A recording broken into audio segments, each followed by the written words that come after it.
faut que tu reçoives quelque chose qui vient du ciel. Yes. Alléluia. Montre ta soif au Seigneur. Ta puissance.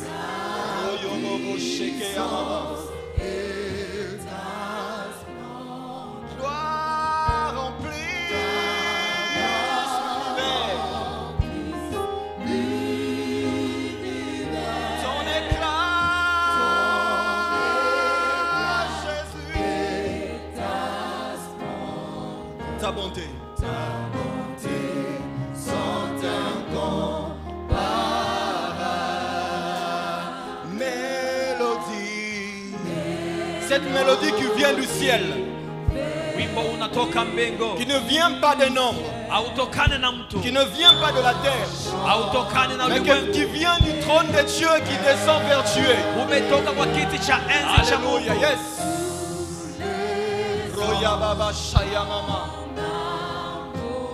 Une seule voix célèbre ton nom, ta puissance. Robobobo Shekeya Mama. Alléluia. Ta gloire remplit l'univers.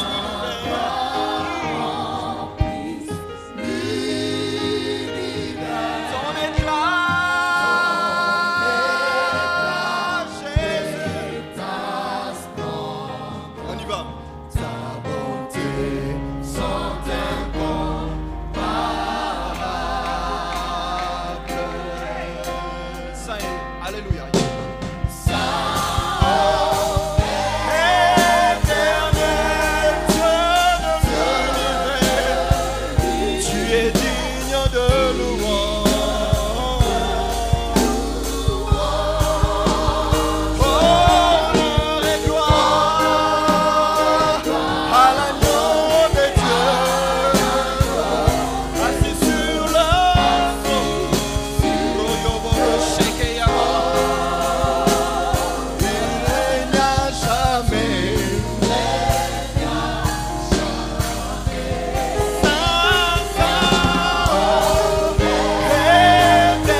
Tu as besoin d'une mélodie qui vient du ciel, qui descend jusque dans ton cœur. Tu as besoin d'une parole qui vient de Dieu.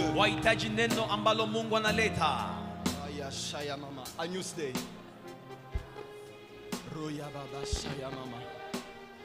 C'est un nouveau jour.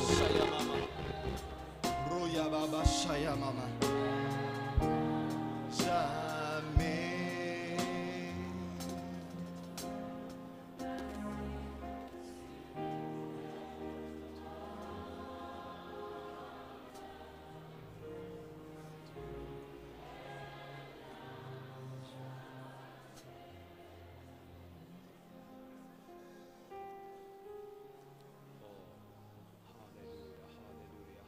Tu as besoin d'une mélodie qui vient du ciel.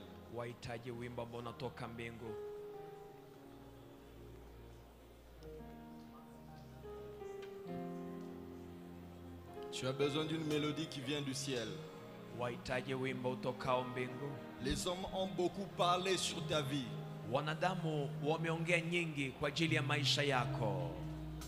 Tu as besoin d'une parole qui vient de Dieu. On t'a suffisamment catégorisé. Tu as besoin de quelque chose qui vient du trône de Dieu. Continue à prier, continue à prier.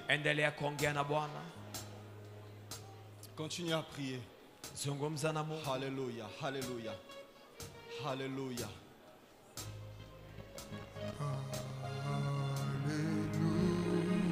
Chante avec nous ce chant. Yes.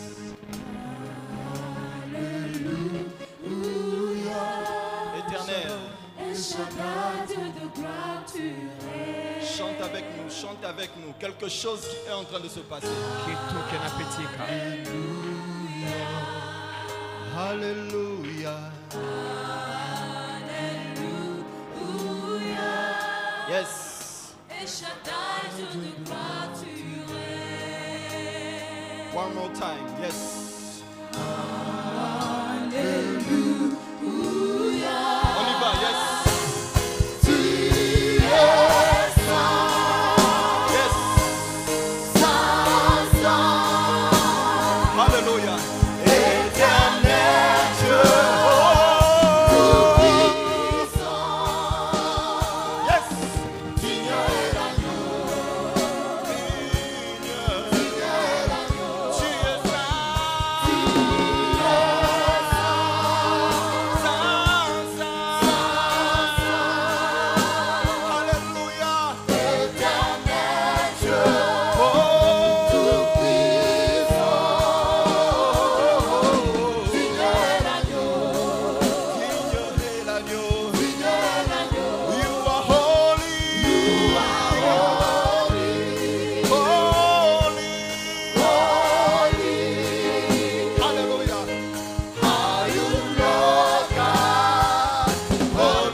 L'Éternel est bon pour nous ce soir.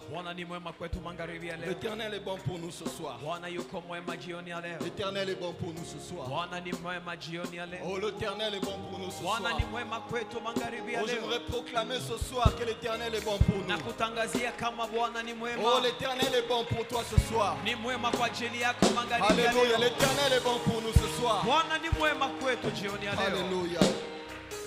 Alléluia. Alléluia. Est-ce que tu peux acclamer très fort le Seigneur? Alléluia.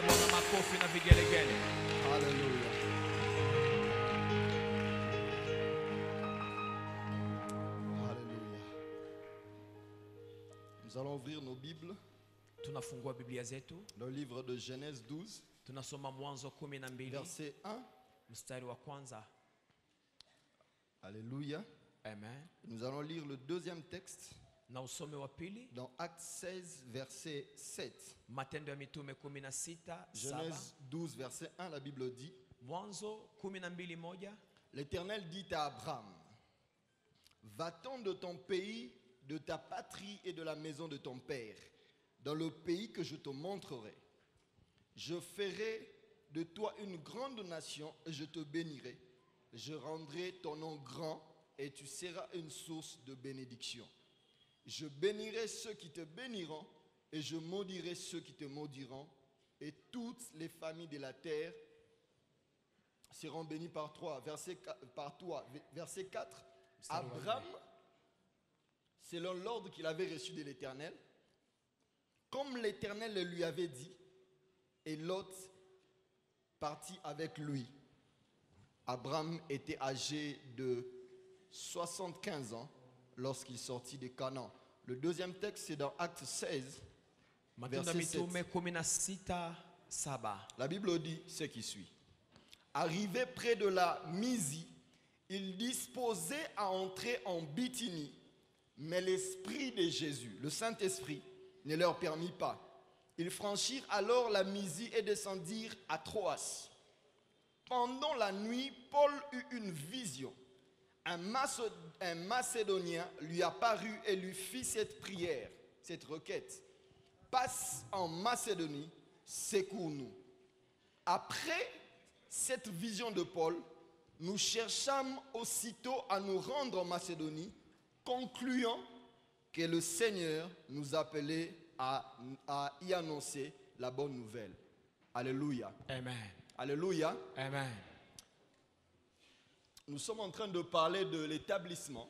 Tuko tukizungumzia kuhusu kushimikwa. Et chaque jour, nous essayons d'ajouter comme une pierre Na kila siku tunaongezea kama vile jiwe dans cette maison que nous sommes en train de kwa construire. hii nyumba ambayo tuko na jenga. Alléluia. Amen. Même si les thèmes diffèrent par jour, Hata kama mada zinakuwa mbalimbali, l'objectif c'est que tu combles des vides dans ta vie lengo ni kwamba ukiwa ulio ndani mwako pour qu'au final que tu atteignes cet établissement. ili kwamba ufikie hiyo kushimikwa. C'est comme ça que dans certains jours on posera des briques, Ndivyo kwa siku fulani watatia hiyo mawe ya mais kujenga, d'autres jours on posera des chevrons. na siku nyingine watajenga hiyo manjanja ya juu. Alléluia. Amen. Et lorsque nous regardons le premier texte dans Genèse 12, Tunaposoma usomi wa kwanza katika Mwanzo 12, nous verrons que Abraham vivait dans son pays normalement. Abrahamu aliishi kawaida katika nchi yake.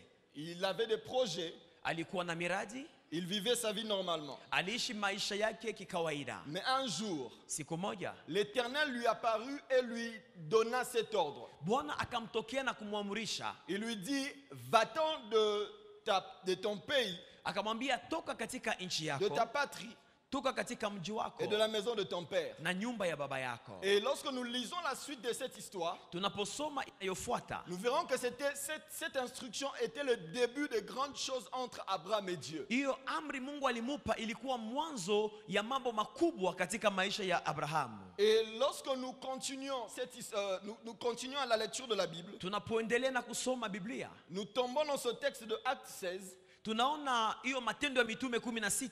La Bible dit que Paul et ses compagnons Biblia inasema Paulo na waliokuwa avaient naye prévu d'aller dans une ville pour prêcher l'évangile. walipanga kwenda kutangaza injili katika mji Mais fulani. lorsqu'ils ont voulu entrer dans la ville, Walipotamani kuingia katika mji huo, Paul dit clairement Paulo akasema que ce ne sont pas les démons qui leur ont interdit d'entrer dans la ville. ya kama si mapepo wamewazuiza wasiingie katika Mais il dit mji. l'esprit de Jésus. Akasema ni roho wa Kristo Yesu. Autrement dit, le Saint-Esprit leur a interdit d'entrer dans une ville. Inamaanisha Roho Mtakatifu aliwaambia musiingie katika huo Et dans mji. la nuit, Paul a une vision.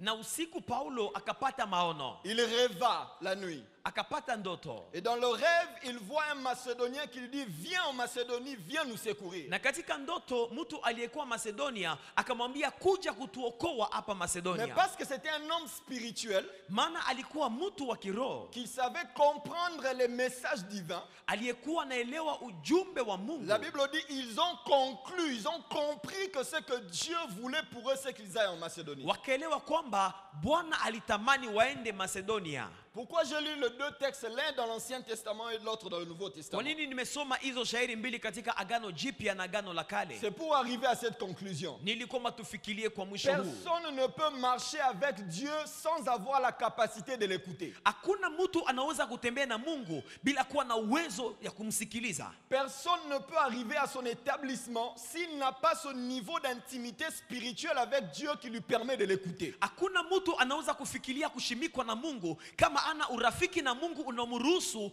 asikie nini Mungu anasema. Je ne sais pas si tu es avec moi ce soir. Sijui kama uko pamoja nami magharibi ya leo. Dès la Genèse, la Bible montre comment Dieu parlait avec Adam et Ève. Tangu mwanzo Biblia inaonyesha namna gani Mungu alikuwa anaongea na Adamu na Hawa. Et dans la vision première de Dieu, Katika maono ya Mungu, Dieu aime converser avec son peuple. Mungu anapenda kuongea na watu wake. C'est pourquoi dès la Genèse, il plante ce décor. Ndio maana tangu mwanzo anachukua picha hii. Et quand nous lisons l'histoire de la Bible, Tukisoma historia ya Biblia, tous ceux qui ont marché avec Dieu, wote waliotembea na Mungu, qu'ils soient prophètes ou qu'ils ne soient pas prophètes, awe nabii ama hapana, ils avaient une chose en commun: walikuwa na tabia moja wote. la capacité d'écouter Dieu. Walikuwa na uwezo ya kumsikiliza Mungu. Alléluia. Amen.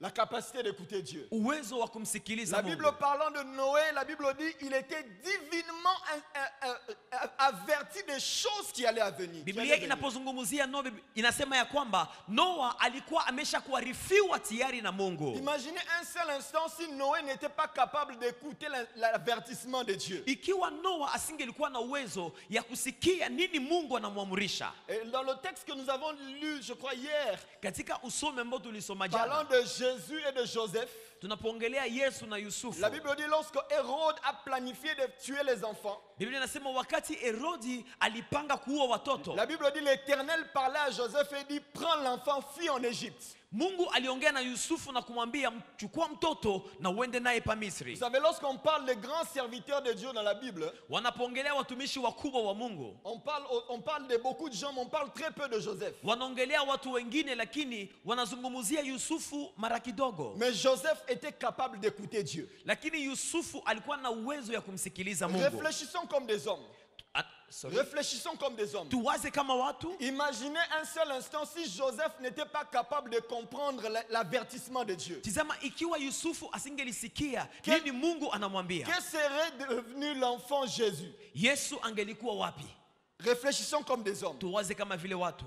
Alléluia. Amen. Tu veux arriver à des niveaux d'exploit avec Dieu. Wapenda kufikia kiwango cha maajabu pamoja na Tu Mungu. dois développer l'intimité avec Dieu. Jifunze kujenga urafiki wako na Mungu. Pour que tu atteignes le niveau où Dieu te parle toi-même. Ili kwamba ufikie kiwango ambapo Mungu anaongea nawe kwa upekee. Je ne sais pas si quelqu'un me comprend ce soir. Sijue kama mtu ananisikia magharibi ya Vous savez, leo. la vie chrétienne ne se vit pas par procuration. Maisha ya Mungu atuishi kwani tumeipokea, tumepewa na mtu. La procuration, c'est le fait que je donne à mon frère une lettre l'autorisant de faire les choses à ma place. Procuration ni wakati nampatia ndugu yangu kibarua na kumruhusu afanye mambo kwa jina langu. Mais avec Dieu, Pamoja na Mungu, elle ne se passe pas comme ça. mambo hayako vile. En tant que serviteur de Dieu, nous prions pour vous, nous vous enseignons la parole de Dieu. Sisi kama wachungaji tunawafunza na kuwaombea. Nous vous parlons, nous vous donnons les messages que Dieu nous donne. Tunawapa ujumbe ambao Mungu anatupatia. Mais cela n'est pas suffisant. Hiyo Il haitoshi. faut que toi-même tu creuses ton intimité avec Dieu Inabidi mwenyewe ujenge urafiki wako na Mungu. afin que Dieu aussi te parle. Ili kwamba Mungu aanze kukuzungumzia kwa upekee. Alléluia.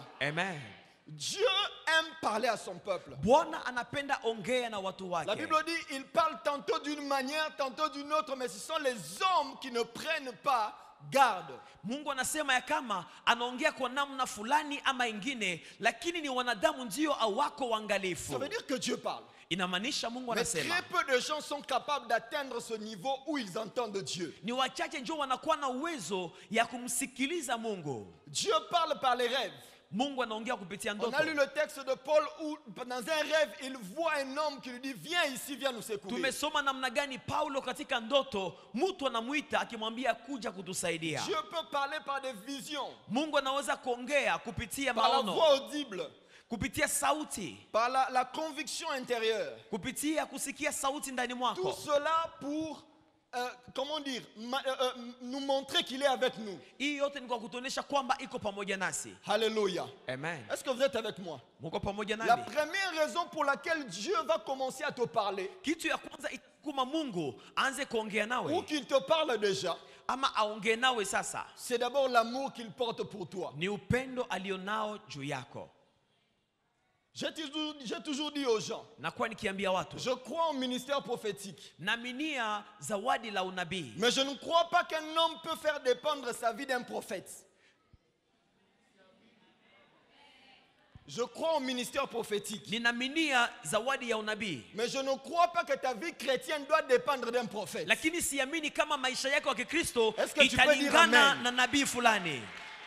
Je crois au ministère prophétique, Naaminia huduma ya unabii, mais je ne crois pas que ta vie entière doit dépendre d'un prophète. lakini siamini kama maisha yako yote itategemea nabii fulani. Je vais vous donner une illustration. Nawapatia mfano. Tu vis avec une personne dans ta maison, Unaishi pamoja na mtu nyumbani kwako, mais pour qu'il te parle, ili kwamba ou akuongeleshe, pour que toi tu lui parles, ili kwamba wewe umwongeleshe, il faut que tu ailles chez le voisin. inabidi uende kwa Tu jirani. dis voisin, Unasema jirani, dis à mon ami avec qui je vis, ambia rafiki ambaye naishi naye, j'ai déposé l'argent sur la table. nimeacha pesa kwenye meza. Cet argent-là, c'est pour payer les factures Hiyo pesa ni ya kuweza et kulipa pour acheter kodi la nourriture. na kununua vile vile chakula. Imagine ce que ton frère va ressentir. Nini ule ndugu yako atasikia? Et Dieu vit en toi. Mungu anaishi ndani mwako. Comment tu veux que Dieu te parle plus par quelqu'un d'autre que toi? Kwa nini unapenda Mungu awe naongea nawe zaidi kupitia mtu mwingine kuliko wewe mwenyewe? Alléluia. Amen.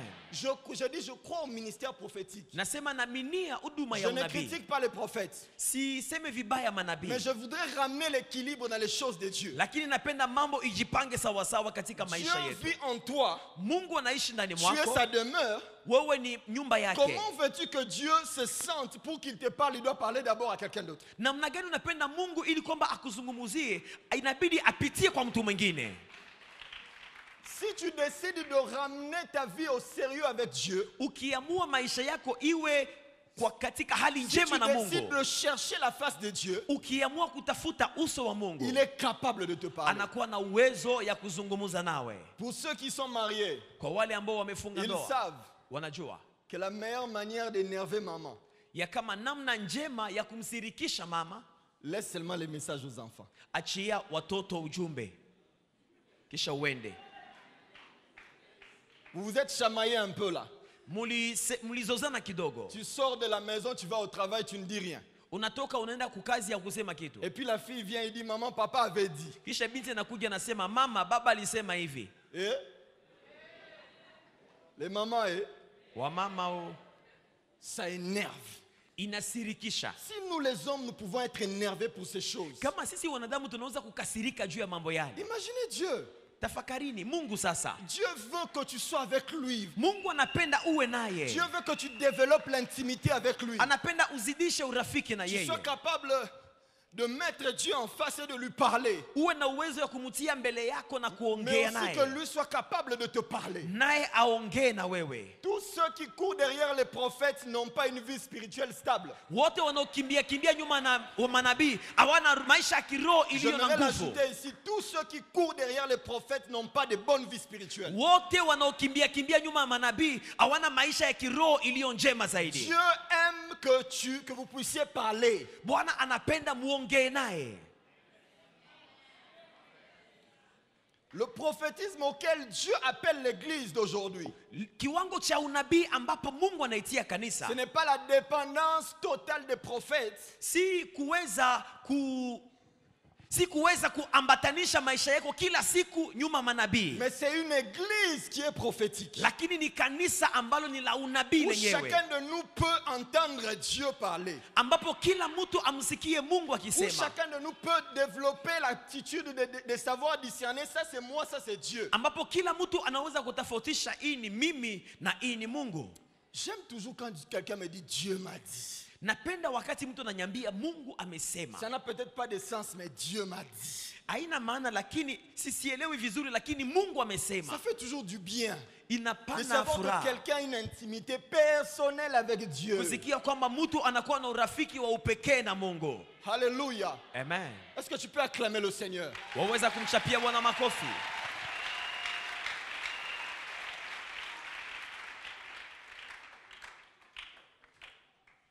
Ma femme était enceinte de notre deuxième enfant. Mke wangu alipokuwa na mimba ya mtoto wetu wa pili, Et un matin, usubuhi moja, vers 4h, 5h du matin, ilikuwa pasa 10 za usubuhi, je vois dans une vision nikaona katika maono une petite fille de 5 ans qui courait dans la maison. binti kidogo ya miaka 5 ambaye alikuwa anakimbia nyumbani. Vous savez, moi, il y a des choses, quand ça vient là, Kuna vitu ambavyo mimi nikapata, j'arrête tout ce que j'étais en train de faire. mimi nasimamishaka vitu mimi Même si nilikuwa je suis nafanya, en cours de route, hata kama niko même si je njiani, suis au volant, hata kama niko je me natembeza mets à gari, prier. naanza Je me omba, mets à prier. naanza omba.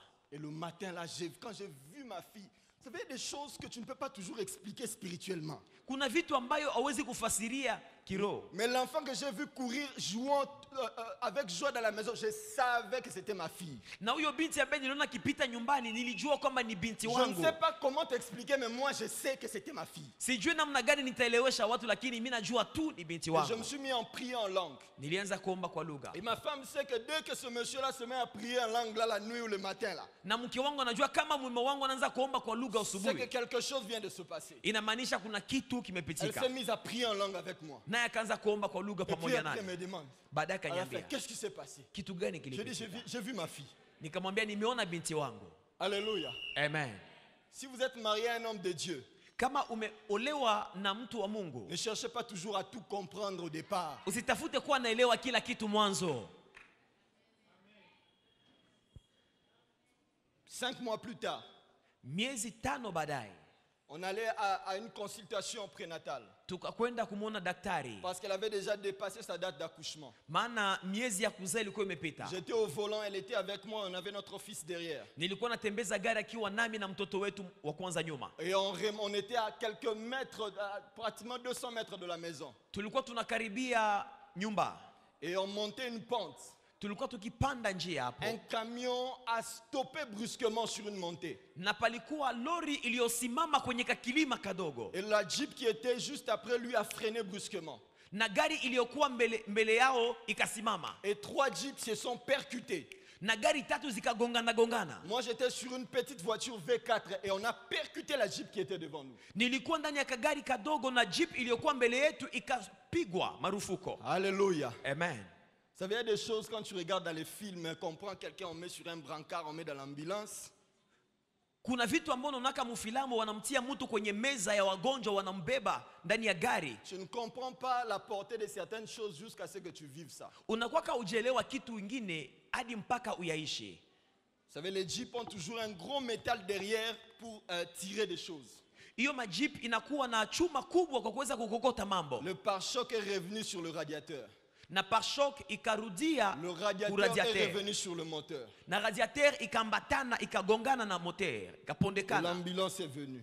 Na gari la kuleta msaada On a pris likaja. ma femme 9 mois, un gros ventre comme ça. Na mke wake alikuwa na miezi 9 na tumbu kubwa. On l'a posé sur un brancard, tout petit comme ça. Walimutia kukameza kidogo ka wagonjwa. Le deuxième ambulance, on a pris ma femme, on m'a pris moi et mon fils, on nous a amenés à l'hôpital. Na gari ya pili kaja ikamuweka katika gari ndani umo ndani na kumbeba hospitalini na mwana Et wake. j'ai pleuré comme un enfant. Na akaanza kulia kama mtoto mchanga. Ces agents me disaient ne pleure pas, ça va aller. Watu walikuwa wakimwambia usilie, mambo itaendeka. Cette nuit-là, j'ai vécu parmi les nuits les plus difficiles de ma vie. Hiyo usiku ilikuwa usiku ngumu kwake. J'avais peur de perdre non seulement ma femme, mais l'enfant que j'avais vu dans la vision. Alikuwa anaogopa kumpoteza mke wake, zaidi vile vile huyo mtoto aliyeona De katika 17h à ndoto. 21h, on l'a connecté à des choses compliquées que je n'avais jamais vues dans la vie. Na pasa 3 za usiku wakamutia ako mavitu vya hatari kwa Sur la kumtunza. grossesse, sur elle-même, il y avait tellement d'appareils connectés. Juu ya mimba, juu yake mahali pote palikuwa mavyombo vya matunzo. Et vers 21h, on m'a expliqué qu'il fallait envisager une césarienne. Na pasa 3 za usiku wakasema inabidi apasuliwe. Parce qu'avec le choc de l'accident, quelque chose pouvait venir après. Kwa sababu hiyo mshtuko wa accident ingelituma mambo mengine mabaya kuja. Je leur ai dit, laissez-moi un petit moment pour réfléchir. Kawambia mniachie muda ili kwamba J'ai nitafakarie. commencé à réfléchir, j'ai commencé à dire, Seigneur, qu'est-ce qui se passe? Kaanza kutafakaria na kwambia Bwana kitu gani Qu'est-ce que akiendeke. je n'ai pas compris dans ce qui se passe? Nini ambao sikuelewa kwa yote ambayo Si tu inapitika. marches avec Dieu, tu ne seras jamais surpris par les événements. Kama unatembea na Mungu hautakuwa na mshtuko wa mambo inayofika. Beaucoup d'événements arrivent dans ta vie parce que tu n'es pas spirituel. Kuna vitu vingi vinakufikia kwa sababu hauko kiroho. Alors que je me posais cette question, Nilipokuwa najiswali hivyo, cette vision que j'avais vue 5 mois avant hiyo maono niliyopata miezi 5 est mbele venue comme de mon ventre et est montée sur mon visage. ikakuja ndani mwangu ikapanda.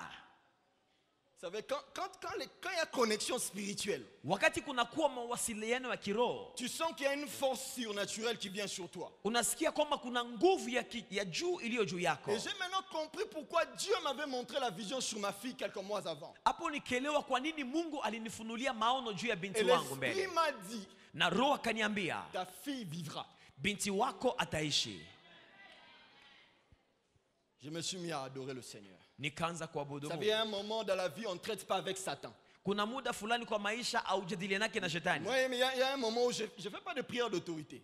Sifanye maombi ya mamlaka. Je mets Jésus devant moi. Mimi naweka Yesu Je dis, mbele. Seigneur, maintenant là, c'est entre moi et toi. Mimi nasema Yesu, hapa ni wewe na mimi. Comme toi, tu aimes la louange et l'adoration, Sababu unapenda sifa na maabudu. laisse-moi d'abord te nourrir de ça. Acha kwanza nikupe J'ai chakula. commencé à chanter dans la chambre. Nikaanza imba J'ai katika commencé chumba. à louer Dieu. Nikaanza msifu Oh, je me Mungu. rappelle de ces chants que je chantais. Des chaînes de Satan, Hiyo ni Jésus nyimbo. m'a libéré. Je célébrais Jésus. Nilimsifu Yesu hiyo siku. Vous savez, quand tu célèbres Jésus, je pouvais sentir comme si la batterie était en train de charger.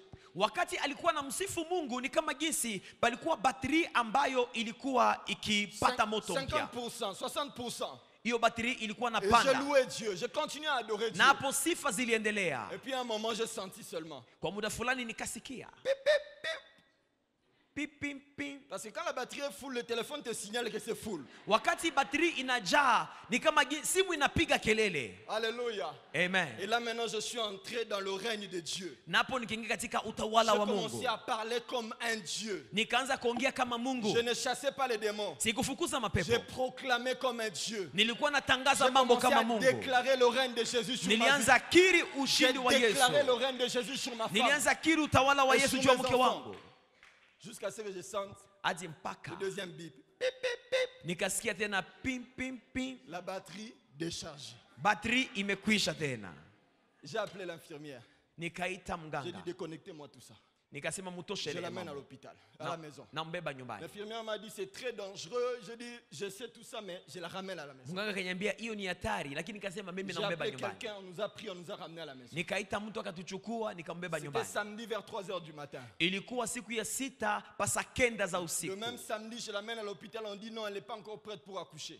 Hiyo siku ya 6 nambeba hospitalini, wanasema bado hawezi Le akazae. dimanche, je l'ai ramené à l'hôpital un soir. Siku ya Mungu nikambeba kwenye Je hospitali. lui ai dit maman, que tu le veuilles ou pas, tu accouches aujourd'hui. Nikamwambia mama, upende usipopenda, leo utazala. La pression qui est sur moi, elle est trop grande là. Aujourd'hui, tu accouches. Leo utazaa, niko na pressure kubwa juu Les yangu. médecins nous ont dit oui, le col est déjà ouvert. Bientôt, il faut qu'on surveille maintenant. Waganga wakasema ndio mambo inaanza kuwa Aïe, aïe, vizuri, aïe, inabidi aïe, aïe, tuchunguze. aïe. Quand tu es spirituel, tu es spirituel. Wakati uko kiroho, dumu kiroho. Arrêtez d'être des hommes charnels. Acheni kuwa watu wa kimwili. Je tenais ma femme dans la main. Nilimshika mke wangu Dans sa mkononi chambre où on devait la faire accoucher. na nafasi ambapo ilibidi Avec ma wamumpasue, vision que j'avais vue sur ma fille. pamoja na maono niliyokuwa nayo juu ya Je binti me suis mis wangu. à prier en langue. Nilianza kuomba kwa lugha, Robobobobo, shekerea baba.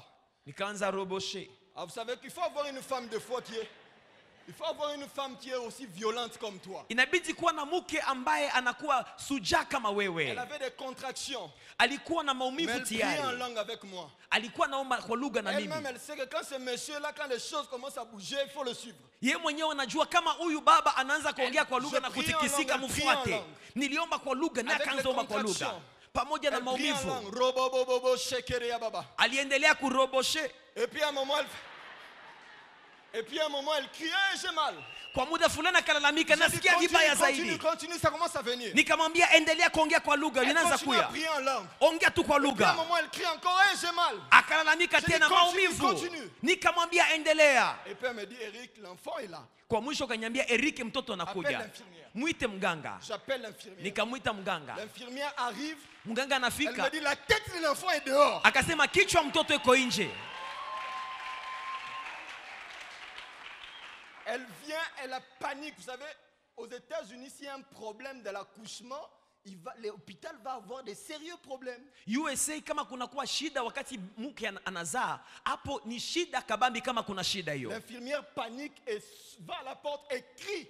Huyo mganga akashituka, akakimbia mlangoni na kulalamika sana. Presque 10 personnels médicaux entrent dans la chambre. Waganga karibuni 10 wakakuja mara moja. Mais quand ils arrivent, Walipofika, l'infirmière n'avait que ses mains pour recueillir l'enfant. huyo mganga alikuwa na mikono yake tu kwa Et kumpokea l'enfant est mtoto, sorti par elle-même. na mtoto akatoka Alléluia. mwenyewe. Est-ce qu'on peut acclamer le Seigneur? Unaweza kumchapia Bwana makofi. 2 jours avant, on m'a dit soit césarienne, soit rien d'autre. Siku mbili kabla kufika, walikuwa Mais washaniambia à inabidi cause d'une wampasue. vision que j'avais vue il y a plusieurs mois, Lakini kwa ajili ya maono niliyokuwa nayo miezi fulani kupita, un miracle s'est produit. muujiza ulifanyika. Il y a des tas de choses, il y a des tas de problèmes qui arrivent dans ta vie parce que tu n'es pas spirituel. Shida nyingi zinakuja kwa sababu hauko kiroho. C'est pourquoi quand on te dit soit ça, soit rien du tout, tu choisis la voie la plus logique, alors que c'est la voie que le diable choisit pour te détruire. Ndio maana mara nyingi unachafuta njia inayoeleweka katika akili. Ndio maana shetani anakupata mara La nyingi. Bible dit cherchez d'abord le royaume des cieux et sa justice. Biblia inasema tafuteni kwanza ufalme wa mbingu Et na tout haki vous sera yake, donné après. mengine mtayapewa baadaye. Cherchez le spirituel. Tafuteni kwanza vya kiroho. J'aime ce que Paul dit dans Corinthiens, aspirez aux dons les meilleurs. Napenda kile Paulo anasema, tarajieni kwanza karama zuri. Tu peux venir à l'église parce que tu as des problèmes. Unaweza kuja kanisani kwani una shida. Certains ont donné leur vie à Jésus parce qu'ils étaient malades. Wengine walikuja kwa Yesu kwani walikuwa wagonjwa, Parce qu'ils étaient dérangés par des démons. kwani mapepo Parce qu'ils cherchaient un ziliwasumbua, travail. sababu Je walitafuta ne sais pas makazi. comment Dieu t'a rencontré. Sijui namna gani Mungu Mais amekukuta, au bout d'un moment, lakini kwa muda plus tu fulani grandis avec Dieu, unapokomana plus pamoja na ta Mungu, priorité doit cesser d'être des choses de la terre. mambo yako ya muhimu haitakuwa devenir vitu le vya ciel. dunia na inakuwa mbingu. Alléluia. Amen. Vous savez, la Bible dit, Biblia Dieu inasema nous a déjà bénis avec des bénédictions spirituelles dans le lieu céleste. Bwana amesha kutubariki na baraka za kiroho pahali pa Maintenant, mbingu. si tes yeux sont connectés au spirituel, Kama mecho yako inaona mambo ya roho, tu touches les mystères de Dieu, unagusa siri za mbingu, le reste va venir. mengine yatakuja baadaye pole pole. Les grands hommes qui ont marché avec Dieu, Watu wakubwa waliotembea na Mungu lisez Hébreux 11, walikuwa nasoma tous ceux qu'on Waibrania appelle les 11. héros de la foi Wale majitu wa imani avaient une seule caractéristique, walikuwa na tabia moja, la capacité d'écouter Dieu. walikuwa na uwezo ya kumsikiliza Mungu. Quel est ton niveau d'intimité avec Dieu ce soir? Urafiki wako na Mungu unakuwa kwa kiwango gani? Quel est ton niveau d'intimité avec Dieu? Urafiki wako na Mungu uko kwa kiwango gani? Maman, certaines choses qui arrivent à tes enfants, c'est parce que tu n'es pas spirituel. Mama, kuna vitu vinafikia watoto wako sababu hauko kiroho. Alléluia. Amen. J'aime, après mon ordination, ma mère m'a écrit. Baada ya kushimikwa wakfu katika huduma, mama yake alimwandikia. Elle m'a dit, il y a plusieurs années, Akasema inakuwa miaka mingi, vous étiez encore enfant. mulikuwa mko watoto. Mais quand je cherchais Dieu, Nilipokuwa namtafuta Mungu, un homme de Dieu m'avait dit mtu mmoja wa Mungu qu'un de mes aliniambia fils servira le Seigneur. ya kama mwana wako atamtumikia Mungu, Et je ne pouvais jamais imaginer que c'était toi. na singeliwazia kama ule mwana alikuwa ni wewe. Alléluia. Amen. Et ce mois-là, elle m'a envoyé sa dîme. Na hiyo mwezi akanitumia moja yake ya 10. Et quand je viens, des fois elle se met à genoux et dit, papa, prie pour moi. Ninapokuja mara nyingi napigaka magoti na kusema baba niombee. Des fois, il y a des choses qui arrivent dans nos familles parce que nous ne sommes pas capables de voir Dieu. Kuna vitu vinatufikia katika jamii maana hatuna uwezo ya kumuona Lorsque Mungu. vous lisez le texte de Job qui parle de Dieu, parle tantôt d'une manière, tantôt d'une autre. Unaposoma kitabu cha Ayubu ambapo wanasema Mungu anazungumzeka kwa namna fulani ama namna ingine, La Bible explique que c'est pour de fois nous préserver des projets de l'ennemi. Biblia inasema ni kwa ajili ya kutukinga na mipango mbaya ya Tu shetani. tombes de fois dans le piège de l'ennemi parce que tu ne sais pas écouter Dieu. Mara nyingi unaanguka ndani ya mitego ya shetani sababu haujue kumsikiliza Mungu. Demandez aux pasteurs, ils vous diront. Sikilizeni watungaji Lorsque watawaambia. de fois nous prions pour certaines personnes pour des cas de délivrance, Tunapoombea mambo ya ufungulivu kwa watu fulani, à un certain moment de fois nous sommes bloqués. kuna mara tunakuwa Mais nazuizwa. seule la révélation peut nous aider à marcher vers la délivrance Ni d'une ufunuo personne. tunjo na tusaidiaka ili kwamba tufikie ufungulivu ya mtu Tu ne huo. peux pas être un chrétien puissant avec Dieu sans l'intimité. Hauwezi kuwa Mkristo mwenye nguvu na Mungu kama hauna urafiki naye. Alléluia. Amen. Ce n'est pas seulement les intercesseurs, non, même les choristes. Si tu wale waombaji, hata waimbaji Moi, pia. j'étais dans une chorale. Nilikuwa ndani ya Mais quand il kwaya. fallait chasser les démons, Kama ilibidi kufukuza le pasteur mapepo, me regardait. mchungaji Il dit, alikuwa petit, ananitizama. descends là-bas. Anasema Tu kijana peux être kuja. protocole et être puissant. Unaweza kuwa kwenye protocol na una Alléluia. nguvu. Tu peux être protocole et être puissant. Unaweza kuwa kwenye protocol na una upako juu La Bible yako. dit dans les derniers jours, je répandrai de mon esprit sur toute Biblia chair. inasema kwa siku za mwisho naachilia roho yangu juu ya kila mtu. La puissance de Dieu n'est pas que pour les jeunes. Bwana, roho ya Mungu, nguvu za Mungu si tu kwa Même vijana. à 70 ans, tu peux être revêtu de l'esprit et Hata chasser les mzee wa démons. miaka 70 unaweza kuachilia upako juu ya Oh, watu. le Seigneur veut une église puissante. Bwana anahitaji kanisa lenye nguvu. Voilà pourquoi il dit, tu es Pierre, mais sur ces rocs, je bâtirai mon église. Ndio maana anasema wewe ni Petro na juu ya jiwe ili nitajenga kanisa. Et les portes du séjour de mort ne prévaudront point contre l'église. Na malango ya Adezi hayatashindana na kanisa lile. Satan n'a pas peur du français ou de l'anglais ou du swahili. Shetani angaikie Kifaransa yako ama Kiingereza yako. Satan n'a pas peur de la belle mélodie que vous avez chantée là. Shetani aogope hiyo wimbo njema munayoimba. Satan a peur que des hommes puissants et qui sont connectés au ciel. Shetani anaogopa watu walio na nguvu na wanaokuwa na urafiki wa upekee na Mungu. Alléluia. Amen. Parce que si tu marches avec Dieu, Kama unatembea na Mungu, Dieu va commencer à te dire oui, ça, mais pas ça. Mungu ataanza kukuambia fanya hiki lakini kile hapana. Cherche les choses de Dieu. Tafuta vitu vya Mungu. Sois sérieux dans ta marche avec Dieu. Uwe mwaminifu katika kutembea kwako na Mungu. La Bible dit qu'il y a des choses que l'oreille n'a pas encore entendues, Biblia inasema kuna mambo ambayo que sikio l'œil n'a pas alijasikia, encore vues, jicho alijaona, des choses qui ne sont pas encore montées dans le cœur de l'homme, vitu ambayo haijafika katika moyo wa mtu, mais des choses que Dieu a réservées pour ceux qui l'aiment. vitu ambayo Mungu aliwekea Mais wale ambao Comment wanapenda. penses-tu que ces choses-là, tu vas être en connaissance de ça si tu n'es pas en intimité avec le Namna Saint-Esprit? gani utafikia mambo yale kama hauna urafiki wa upekee na Roho Je Mtakatifu? ne supporte pas les gens charnels. Sipendake watu wa kimwili. Alléluia. Amen. Quand vous leur montrez les choses selon Dieu, ils sont toujours là dans les miettes, dans les miettes. Unapoonesha vitu kulingana na mtazamo wa Mungu, wanabaki tu wakigusa vitu ya chini chini ya Bien-aimé, ya si toi chini. tu es encore dans Dieu, les choses matérielles, sache que tu es encore dans les miettes. Kama wewe ungaliki na shikamana na vitu tu vya kuonekana, jua kwamba Il y a pas uko plus- ndani ya vitu vidogo Il n'y a pas sana. plus merveilleux que de connaître les mystères de Dieu. Hakuna kitu njema kama kuelewa siri za Il Mungu. n'y a pas plus merveilleux qu'un homme qui adore et qui peut voir le Seigneur. Hakuna kitu ya muhimu kama vile mtu anayeabudu na kumtizama Bwana.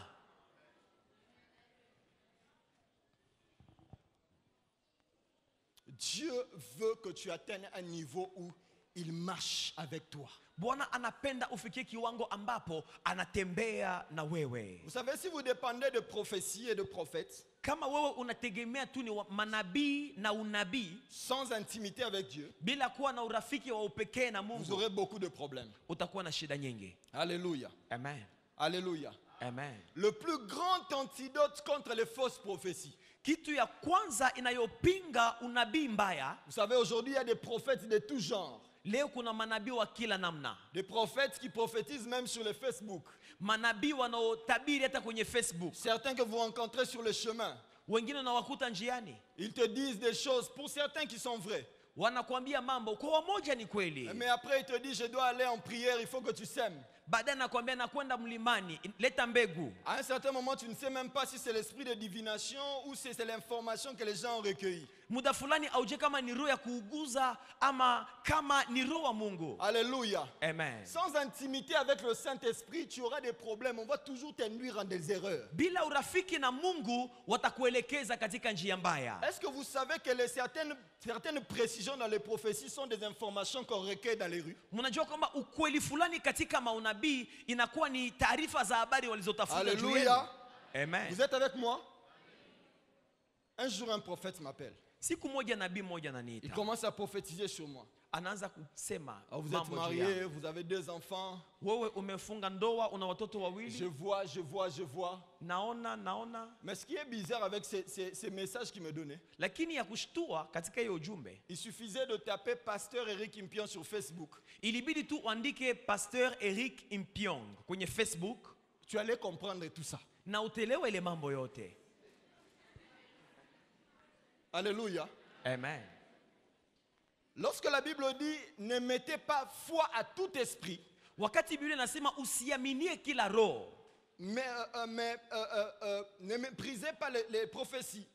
usizarau unabii, Examinez pour prendre ce qui est vrai. muichunguze ili kwamba mchukue iliyo kweli. Ce verset-là a une réalité. Hiyo versi ina ukweli fulani. Ce verset-là, si on essaie de le checker, Kama unajaribu kusoma vizuri on hiyo va versi, arriver à cette conclusion. utafikia kwa ukomo huu. C'est qu'une prophétie, Unabii lorsqu'elle vient de quelqu'un d'autre, unapotokea kwa mtu mwingine, elle peut être 100% vraie unaweza kuwa asilimia 100 kweli, Elle peut être 100% fausse. inaweza kuwa asilimia 100 ya uongo. Elle peut être en partie vraie, en partie fausse. Inaweza kuwa sehemu moja kweli ama sehemu nyingine ni uongo. Mais maintenant, quel est le pourcentage de vérité? Sasa sehemu ya ukweli ni gani? Peut-être que dans ce qu'on te donne, 10% seulement est vrai. Yawezekana muyale wanakuambia asilimia 10 90% est Ndio fausseté kweli. sur fausseté. na engine nayobaki ni uongo. C'est pourquoi j'ai toujours dit aux gens, quand on prophétise sur toi, laisse le prophète parler jusqu'à la fin. Ndio maana naambia watu kama wanakutabiria, acha nabii aseme mpaka mwisho.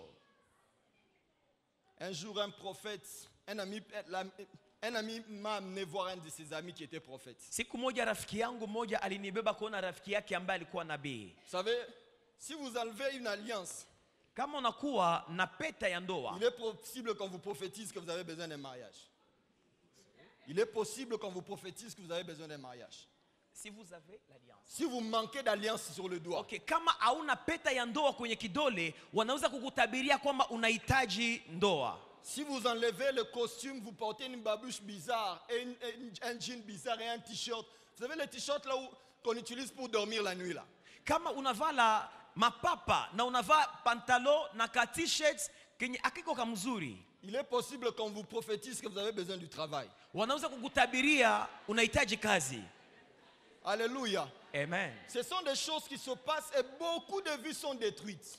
Maisha mingi ya watu imeharibika. Si vous dépendez d'un prophète, je vous dis, ne faites pas ça, vous allez détruire votre vie. Développez l'intimité avec le Saint-Esprit. Kama wewe maisha yako yote unamtumainia tu nabii, utashangaa. Tengeneza urafiki wako na Mungu. Et le prophète en question a commencé à prophétiser sur moi. Na huyo nabii akaanza Moi, kutabiri. moi, si tu parles, je te laisse parler. Hein. Mimi ukaongea na kuachaka uongee. Si tu me demandes c'est vrai ou c'est faux, Kama unaniuliza ni kweli ni bongo, comme certains le font aujourd'hui, kama jinsi wengi wanasemaka je leo, vais te dire, papa, parle seulement. nasema baba ongea tu. Si tu finis, Kama unamaliza, moi je vais faire ce que la Bible dit. ndafanya hiyo ambayo Biblia Je inasema. vais examiner. Nitachunguza. Et le prophète a commencé à parler, il ne savait plus si ce qu'il disait était vrai ou faux, parce que moi je ne répondais pas. Na nabii anaanza kuongea, lakini hakujua Biblia anasema kama ni kweli ama uongo, maana mimi sikusema neno J'étais yoyote. calme, je le regardais. Nilitulia na kumtizama, Et lui il parlait. naye akaanza ongea. Et à la fin, Kwa mwisho, l'ami qui m'avait amené vers lui, huyo rafiki alinibeba kwake, lui a dit, je voudrais aller me soulager. akasema natamani kwenda kujisaidia kidogo Et moi je chooni. reste là et ils vont comme derrière la maison pour lui montrer les toilettes. Yeye akabaki hapo, kisha wakakwenda kumuonesha wapi choo inakuwa. Et puis j'entends seulement, Kisha nikasikia Kebanao, Kebanao, Kebanayo. angalisho, Que ce soit la dernière fois. iwe mara ya mwisho. Si Dieu ne t'a pas parlé, Dieu ne t'a pas parlé. Kama Bwana kukuongelesha na kukuongelesha, Si Dieu ne t'a rien dit, tais-toi. kama Mungu akukwambia kitu, nyamaza. Au lieu que ça soni bonami sabatu. Unanipatisha haya mbele ya watu.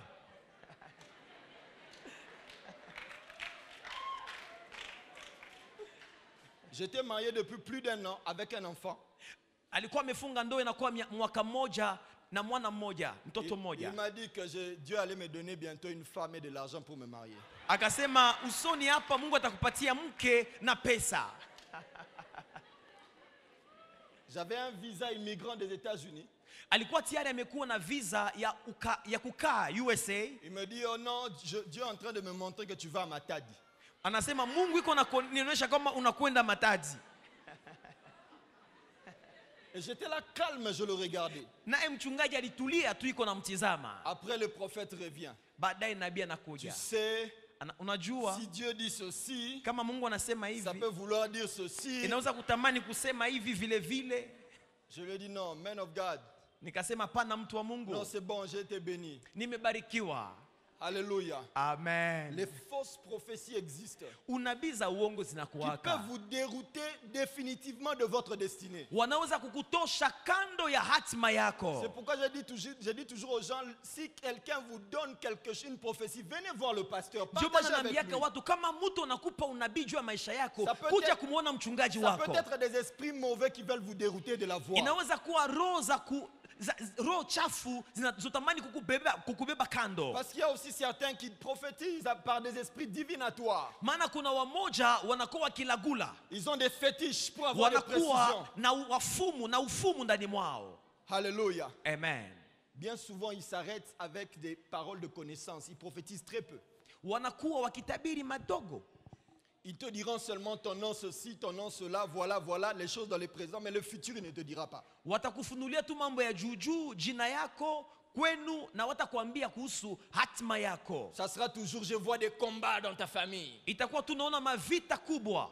Oui, on a les combats. En tant que chrétien, on a des combats. Sisi kama Wakristo, vita ni kila siku. Je n'ai pas besoin que tu me le dises. Sihitaji hata uniambie juu iko. Mais les vraies prophéties aussi existent. Lakini unabii wa kweli pia unakuwa. Des choses où quand toi, même comme on a parlé de Marie l'autre fois. Kama ngisi tuliongelea Maria. Quand toi-même tu te regardes, tu te demandes comment cela se fera-t-il. Wakati unajiona wewe mwenyewe unajiuliza namna gani mambo haya itafika. Au départ, peut-être que tu négliges. Si kwamba unadharau. Mais le jour, quand les jours et les heures passent, mwanzo unaanza kudharau, lakini siku zinapopita tu commences à sentir que cette histoire, unaanza kusikia kwamba hii vitu iko nakuya. la conviction commence à monter. Imani inaanza kupanda. Si Dieu a parlé, Dieu a parlé. Kama Mungu ameongea, on n'a pas besoin de forcer. Haitaji ukaze kaze. Que personne ne te pousse, oh Dieu a dit fait. Non. Mtu asikusukume, La Mungu Bible alisema dit fanya. examiner. Chunguzeni, ndio Biblia inasema. J'insiste, examiner. Nasema chunguzeni. J'ai prêché à une église à Kasavubu. Pakasavubu. Une extension de parole du salut à Kasavubu. Kanisa moja Pakasavubu, mchungaji alihubiri hapo. Je n'avais même pas parlé de ça.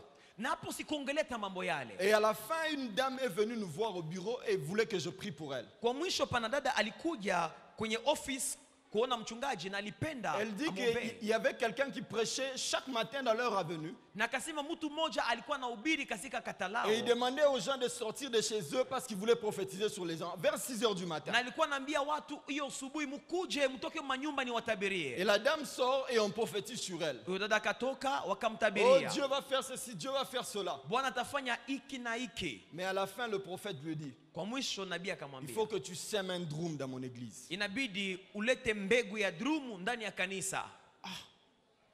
La maman dit, Huyo mama akasema, je suis veuve.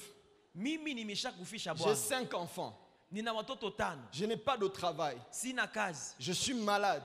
Mimi nagonjwa Je n'ai pas de moyens. na sina kazi. Comment faire? Nifanyaje? Oh non, il faut seulement que tu sèmes dans mon église. Mama, wewe leta tu mbegu. La dame dit, il n'y a pas de problème, je vais sèmer mais dans notre église. Mama akasema hakuna shida, ndaleta mbegu lakini mukanisa ingine.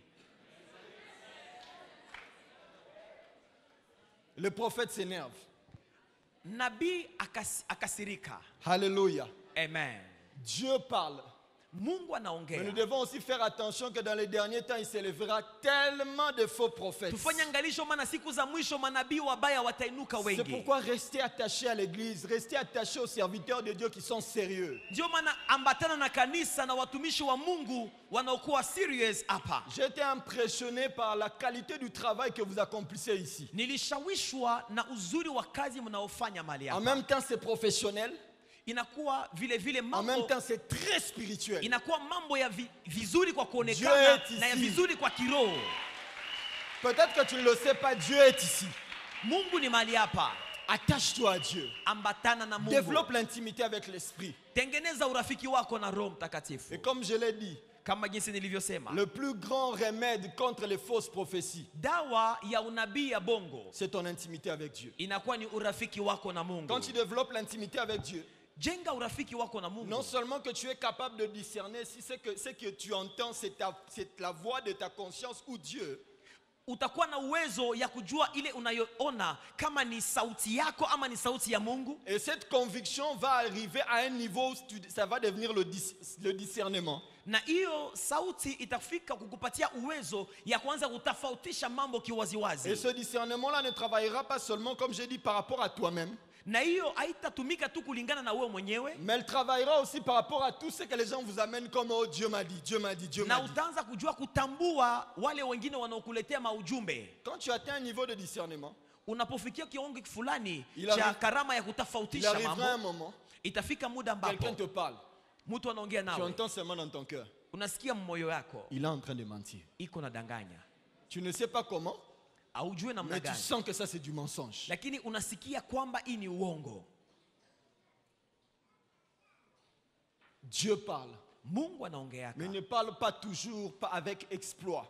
Aongeake na mshtuko. C'est pas le bon mot. Il ne parle pas toujours avec éclat.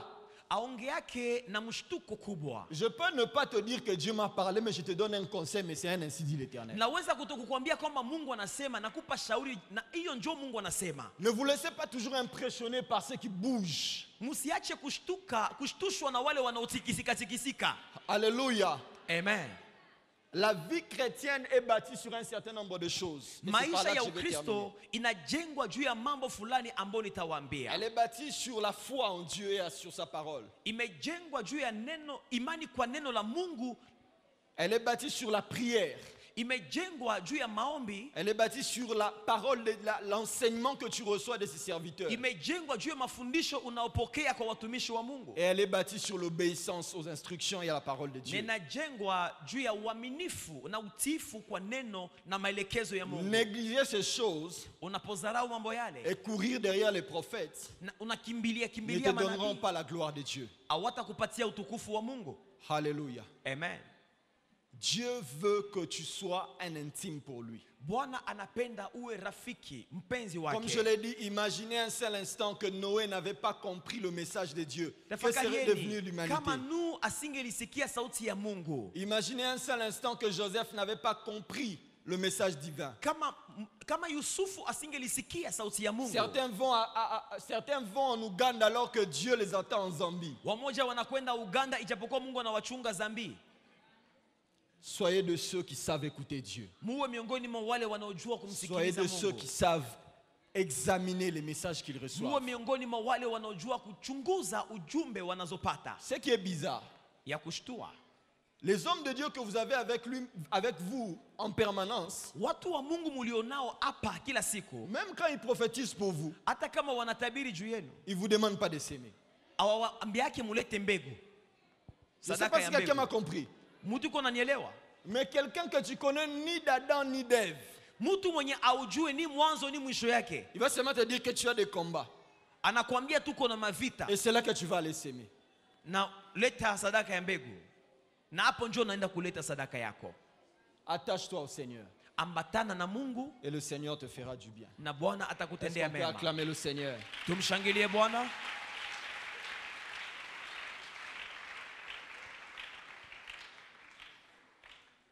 Librement, on va se tenir debout. Je sais qu'on est en train de donner les offrandes. Tutasimama tunapotoa sadaka. Ouvre les écluses des cieux. Laisse qu'il pleuve. Yes. Laisse qu'il pleuve. Alléluia. Ouvre les écluses. Ferme tes yeux là où tu es. Commence à prier. Anza kuomba Mungu.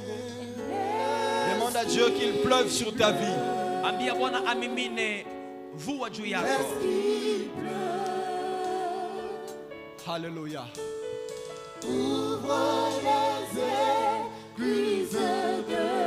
Qu'il pleuve, qu'il pleuve, qu'il pleuve. Mvua inyeshe.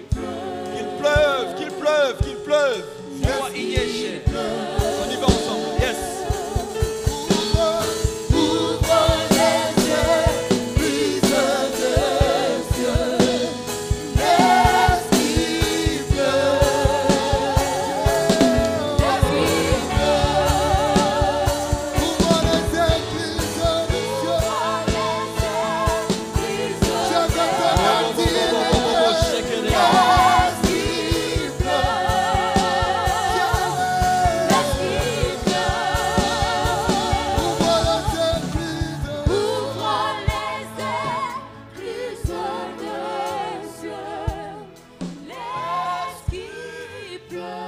Bien-aimés, ce que nous voulons faire maintenant, Tunayotamani kufanya, nous voulons prier pour que Dieu déclenche dans ta vie une nouvelle dimension spirituelle tunatamani kuomba ili kwamba Mungu aripushe kiwango kipya qui cha te kiroho ndani permettra mwako, de discerner sa voix akupatie uwezo ya de kusikiliza celle sauti yake, de ton âme kujua sauti ya et nafsi de ceux qui yako viennent de l'ennemi.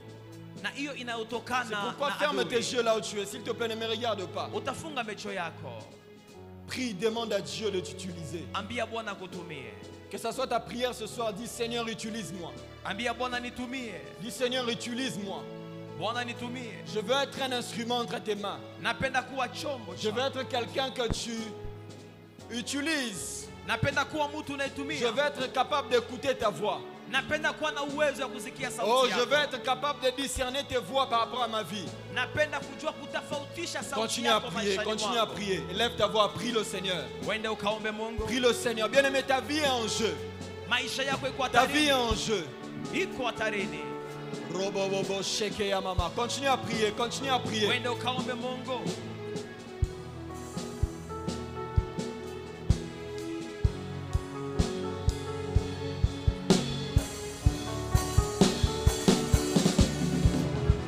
Continue à prier, continue à prier.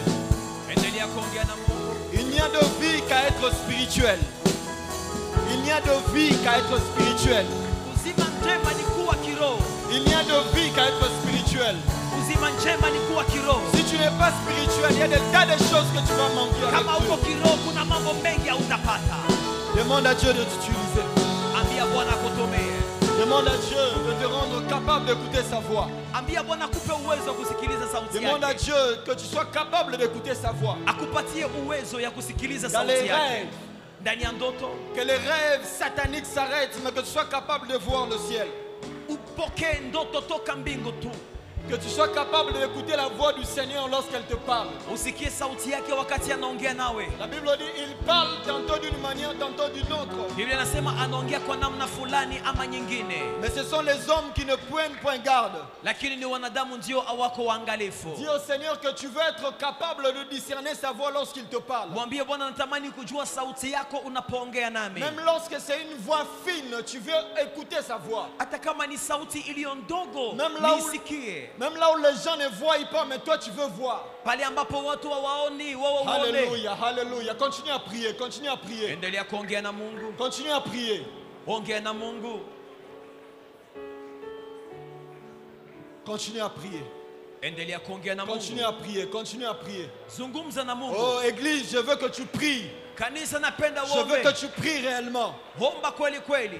La Bible dit aspirez aux dons les meilleurs. Biblia inasema tarajieni Montre à karama Dieu la zilizo soif njema. que tu as. Montre à Dieu la soif que tu as ce soir. Onesha Bwana kiu ulionayo.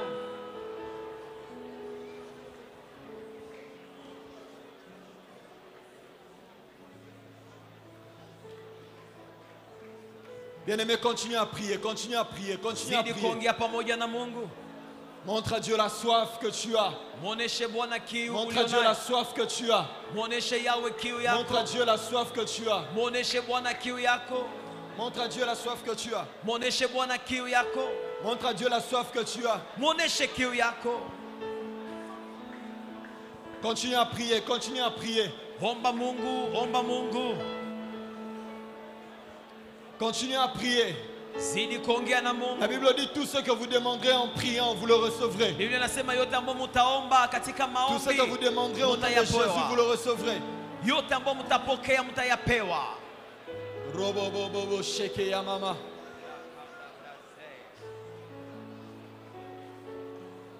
Demande à Dieu qu'il te parle lorsque tu dors. Ambia Bwana aongee nawe unapolala. Lorsque tu dors, que le ciel soit ouvert sur toi. Unapolala mbingu zifunguke juu yako. Lorsque tu pries, que le ciel soit ouvert sur toi. Unapoomba mbingu zifunguke juu yako. Oh, lorsque tu te mets à genoux, que tu entendes sa voix. Unapopiga magoti C'est en usikie train de sauti monter. yake. Continue à demander, c'est en train de venir. C'est en train Endelea de venir. kuomba. Mambo yako nakuja. Sheke ya mama. Oh, que c'est en train de venir, c'est en train de monter. Yale mambo yako Continue, nakuja. continue, continue, continue. Endelea Continue kuomba. à prier, continue à prier. Zidi kuomba Le Mungu. Seigneur est en train de donner. Bwana iko nakupa. Robobo ya mama. Romonama shaya baba. Que tes oreilles s'ouvrent ce soir. Masikio yako yafunguke Que jioni ya tes leo. yeux s'ouvrent ce soir. Mecho yako ifunguke. Que les écluses tombent de tes yeux. Vikaya vianguke kwenye Que les mecho yako. écailles tombent de tes yeux. Vikaya vianguke kwenye mecho Pour que yako. tu voies Dieu comme il veut que tu le voies. Ili kwamba uone Mungu Que tu entendes sa voix comme il veut que tu l'entendes. Usikie sauti yake kama jinsi anapenda umsikilize. Continue à prier, continue à prier. Zidi kuongea Continue à pamoja na prier, continue à Bwana. prier. Continue à prier. Ongea pamoja na Mungu. Continue à prier. Zungumza pamoja na Le Yahweh. Saint-Esprit est là. Roho Le Mtakatifu yuko. Saint-Esprit est là. Roho Mtakatifu Le yuko. Saint-Esprit est là. Roho Mtakatifu Le yuko. Saint-Esprit est là. Roho Mtakatifu yuko. Oh, il te donne, il te donne, il te donne. Iko na kupatia. Il déverse cela sur ta vie. Anachilia mambo yale Il juu ya déverse maisha yako. cela sur ta vie. Anachilia mambo yale Le juu ya maisha yako. Saint-Esprit est en train de déverser cela sur ta Roho vie. iko nakupa mambo yale. Robobobobobobo. Robobobobobo.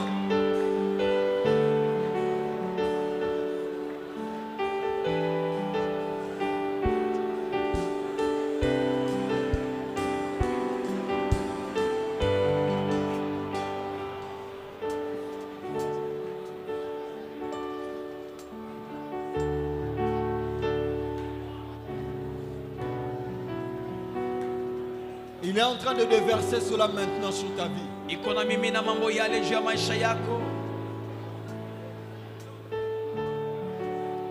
Il est en train de déverser cela sur ta vie.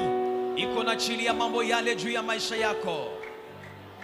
Le grand jour s'est levé. Dieu nous a visités. Voici de temps nouveau. Chantons gloire à l'agneau. Et sur le monde entier, le grand jour s'est levé, le Saint-Esprit est là. Le grand jour s'est levé, le grand jour s'est levé.